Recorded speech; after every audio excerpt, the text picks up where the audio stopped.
The early modern period saw the rapid growth of towns, as the population of England went from 2.5 million in 1500 to about 6 million by 1700.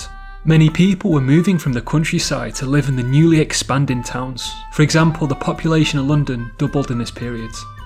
The growth of towns had a serious impact on the crime rate. For the previous 1,000 years of British history, there had not been a police force.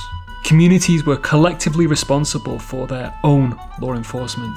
Even during this period of 1500 to 1700, law enforcement remained organised on a local level and there was no national structure. Standards of law enforcement varied from town to town. It became clear that older methods of law enforcement were failing to deal with the emerging situation, but there was some continuity with the Anglo-Saxon periods. The hue and cry was still in use and had continued to work the same way as it had in the Anglo-Saxon periods. It was used right up to the 1700s. Citizens were still expected to join the chase to catch criminal suspects, but in a busy town it had become far less effective.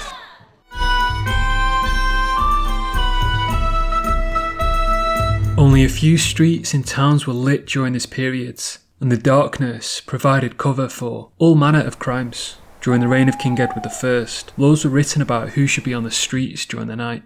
To enforce these laws, the role of the Night Watchman, or Night's Watch, was introduced. The Night Watchmen were volunteers who patrolled the streets from 10 PM to dawn. They didn't wear a uniform but were identifiable by their heavy coat and other items they carried, such as a lantern to help them see during their nighttime patrols, and a bell which they rang to remind people it was time to go home.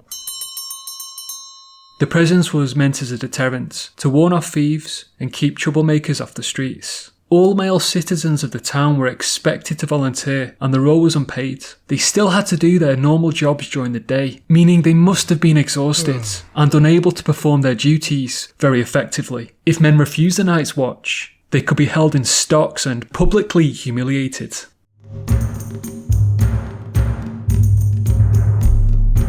In 1485, King Henry VII, the first Tudor monarch, established a royal watch for his household in London, known as the Yeomen. They later became known as Beefeaters, and they still watch over the Tower of London to this day.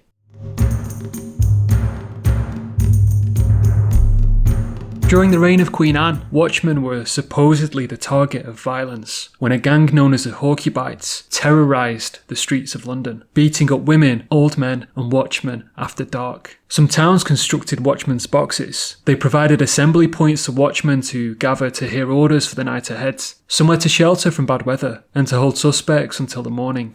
These examples of intervention by monarchs in law enforcement marked a significant change as the government increasingly involved itself in the types of law enforcement that had previously been the job of local communities.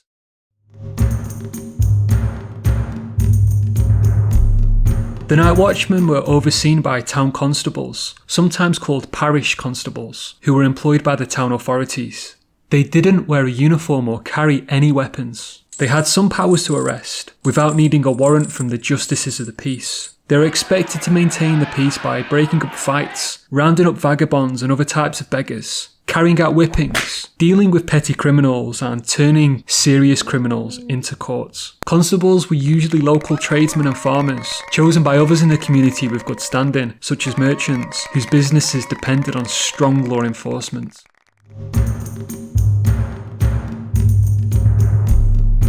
But they were not entirely dedicated to law enforcement and had other responsibilities, such as road cleaning. There were limits on their powers of arrest and they didn't oversee every street in a town.